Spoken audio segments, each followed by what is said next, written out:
नमस्कार। जय हिंद, जय भारत। दोस्तों, आज के सेशन में बात करने वाले हैं HSSC CET रिवाइज रिजल्ट के बारे में। CET कॉमर्स ग्रुप नंबर 6 की ज्वाइनिंग के रिगार्डिंग। जैसा कि आप सबको पता है, 8 अप्रैल को फर्दर हियरिंग है और उसके रिगार्डिंग वेरियस ग्रुप्स पे आपस में कॉन्फ्लिक्ट चल रहा है, एक दूसरे की टांग खींचने में लगे हुए हैं। कोई रिवाइज रिजल्ट में जो इन हुए हैं वो बच्चे एक दूसरे पे ब्लेम कर रहे हैं, कई बार आउटस्टेड ब्लेम कर रहे हैं। तो ये जो सेशन है कंबाइन सेशन में लेके आया हूँ, ये आप ये मान लो सब के लिए है यार। जब तक आप कंबाइन एफर्ट नहीं करेंगे ना, तब तक सोल्यूशन मिलना बहुत मुश्किल है। अब स्टेप बाय स्टेप बात करते हैं। देखो, सबको पता है, वकीलों ने भी, एडवोकेट्स ने एफर्ट लगा के देख लिए, लेकिन लास्ट लगभग 10 महीने से रिजल्ट कुछ नहीं है, नील के बराबर है। अब कुछ साथी एफर्ट्स कर रहे हैं, बहुत ही सराहनीय काम है और आप सबको करना चाहिए, बट उसके बीच में काफ़ी आपस में एक दूसरे की मतलब वही बात है, टांग खींचने वाली बात चल रही है। मैं सबको बताना चाहूँगा, सबको कंबाइन आना पड़ेगा भाई, एफर्ट लगाने पड़ेंगे, तभी कुछ सोल्यूशन मिलेगा। ठीक है, अभी कुछ बच्चे लगे हुए हैं कि कॉमर्स वालों को अपनी ज्वाइनिंग चाहिए। ज्वाइनिंग डेफिनेटली चाहिए यार, नए बच्चों को भी ज्वाइनिंग चाहिए, और जो आउटस्टेड हैं 781 बच्चे, उनको भी सेफ जोन चाहिए। ये सब के फेवर में तब आएगा जब सब एक साथ मिलेंगे। और सबको अभी सरकार के खिलाफ कुछ नहीं बोलना है, सरकार के फेवर में जब आप सब कुछ बोलोगे ना, तभी कुछ पॉसिबल हो पाएगा। अभी बहुत ही अच्छा काम कर रहे हैं सभी बच्चे, बार बार जा करके CM साहब से मिलना, खुल्लर साहब से मिलना, HSSC चेयरमैन साहब से मिलना, AG साहब से मिलना, बहुत ही अच्छी बात है, तभी कुछ होगा।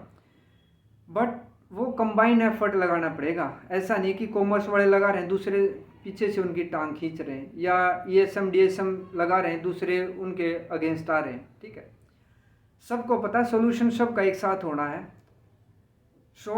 सब एक साथ आओ, तभी सबका कुछ भला होगा। अभी आगे की जानकारी मैं बताना चाहूँगा कि 6 अप्रैल को यानी कि मंडे को सभी बच्चे एक साथ मिलकर जा रहे हैं। CM साहब से मिलेंगे, खुल्लर साहब से मिलेंगे, HSSC चेयरमैन साहब से मिलेंगे, AG साहब से मिलेंगे, एडवोकेट से भी मिलेंगे पॉसिबल, यदि संभव हो पाया तो, सब मिले तो। उसके लिए आपको एक साथ आकर के स्ट्रेंथ दिखाना पड़ेगा, यूनिटी दिखानी पड़ेगी, but in a very discipline manner. ऐसा नहीं है वहाँ पे इकट्ठे हो गए और अल्लाह गुल्ला किया या तो कोई अनडिसिप्लिन एक्टिविटी की, फिर मामला बिगड़ सकता है। बट यस, जाना सबको पड़ेगा इन ए डिसिप्लिन मैनर। स्ट्रेंथ भी दिखाना ज़रूरी है, ऐसा भी नहीं है कि इस चक्कर में कि वहाँ कोई अनडिसिप्लिन एक्टिविटी हो जाए, कोई नहीं पहुँचना भी सबको है। स्ट्रेंथ भी दिखानी है, यूनिटी भी दिखानी है, आपकी नीड भी दिखानी है, आपकी रिक्वायरमेंट है, ये जो बहुत ही रिक्वायरमेंट है। आप कितने सफ़र कर रहे हैं लास्ट कुछ डेज से, ठीक है, मेंटली भी, फिजिकली भी, फाइनेंशियली भी। एक सबको लीडर बनने की रिक्वायरमेंट नहीं है यार। ठीक है, वहाँ पे जैसा कुछ साथी बोलते हैं कि CM हाउस में या खुल्लर साहब के पास जाते हैं तो 2 या 4 बच्चों को ही मिलने दिया जाता है।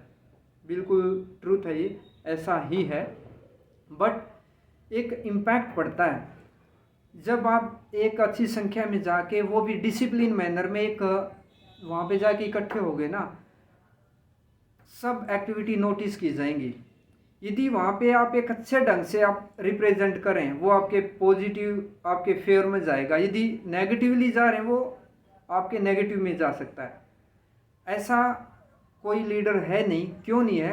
क्योंकि सब का सिलेक्शन हो रखा है, सबको पता है यदि कुछ गड़बड़ हुई तो जॉब में इशू आ सकता है। ठीक है, कोई भी लीडर ऐसा नहीं है, कोई बच्चा ऐसा नहीं है, सब समझदार हैं, सब डिसिप्लिन्ड मैनर में जा रहे हैं जब पिछले कुछ दिनों से।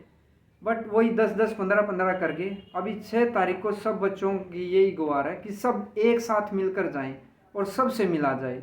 ठीक है, हो सकता है बच्चे डिसाइड कर रहे हैं कि कोर्ट में सुनवाई वाले दिन 8 तारीख को भी यदि संभव हो सका तो ठीक है, वहाँ पे पास बने तो मैक्सिमम बच्चे वहाँ पे भी जाने की कोशिश करेंगे, जज साहब के सामने अपने आप को रिप्रेजेंट करेंगे, ठीक है, कि सर हमारे को नीड है, हमारा ये मामला जल्दी से जल्दी सुना जाए और निपटाया जाए। 8 तारीख को ही निपटारा यदि आपका हो गया तो ये सब के फेवर में होगा यार। सब जो मेंटली, फिजिकली, फाइनेंशियली जो हरास हो रहे हैं वो हरासमेंट दूर हो जाएगा, ठीक है। और उम्मीद है सबके फेवर में आए, 781 भी अपनी जॉब में सिक्योर रहे, और जो नए जो इतने दिनों से बाहर बैठे हैं जिनको एक पैसा नहीं मिल रहा, ठीक है, स्पेशली कॉमर्स वाले जिसका शायद कोई फॉल्ट नहीं है और उस बगैर कसूर के, पहले तो 2019 के कॉमर्स की कोई भर्ती थी क्लर्क की, उन्होंने केस कर दिया, इतने दिन डिले चलता रहा, उनको झेलते रहे, उसके बाद अब इस केस के साथ मर्ज हो करके अगेन वो सफ़र कर रहे हैं, ठीक है। बट मैं यहाँ पे बात करूँगा कंबाइन सब की, चाहे वो आउटस्टेड हैं, चाहे वो DSM, ESM या न्यू ज्वाइनर या तो कॉमर्स वाले, सब एक साथ आओ, डिसिप्लिन मैनर में आओ, अपने आप को रिप्रेजेंट करो। बेसिकली ये मुद्दा है आपकी डिमांड, आपकी नीड, कि आपको ये जॉब क्यों चाहिए, कितनी इम्पोर्टेंस आपके लाइफ में, ठीक है, वो होगा सब डिसिप्लिन के साथ एक अच्छे ढंग से एक अच्छे प्लेस पे एक अच्छे पर्सन मीन्स एक प्रॉपर अथॉरिटी ऑथराइज पर्सन के पास जाओगे, एक प्रॉपर सिस्टमेटिक ढंग से फॉर्मल वे में आप अपनी बात को रखेंगे। कोई धरना वरना से कुछ नहीं रखा है, धरना करोगे तो वो नेगेटिव जा सकता है, बट आपको एक सिस्टमेटिकली ढंग से अप्रोच करनी है हर एक अथॉरिटी के पास जा करके, तो डेफिनेटली आपको ये सोल्यूशन मिल सकता है 8 अप्रैल को, ठीक है। इतना ही था इस सेशन में। यदि आपको सेशन अच्छा लगा हो तो ज़रूर पहुँचे यार, इतना ही बोलूँगा, कोई लाइक कमेंट नहीं। यदि आपको लगा हो कुछ बात में दम है तो ज़रूर पहुँचे 6 तारीख को। प्लेस, टाइम, जो भी इस ग्रुप को लीड कर रहा वो अपने आप कमेंट सेक्शन में डाल दे भाई, कि किस टाइम कहाँ पे पहुँचना है। बेसिकली फर्स्ट आप CM साहब से मिलने जा रहे हैं या कुलर साहब से, कितने टाइम पे और किस प्लेस पे आपको चाहिए बच्चे, वहाँ पे आप इसके कमेंट सेक्शन में मेंशन कर दें, ठीक है। इतना ही था, मिलते हैं फिर। उम्मीद है आप सबका सोल्यूशन हो जाए और सबके लिए शुभकामनाएं। Wish you all the best. जय हिंद, जय भारत।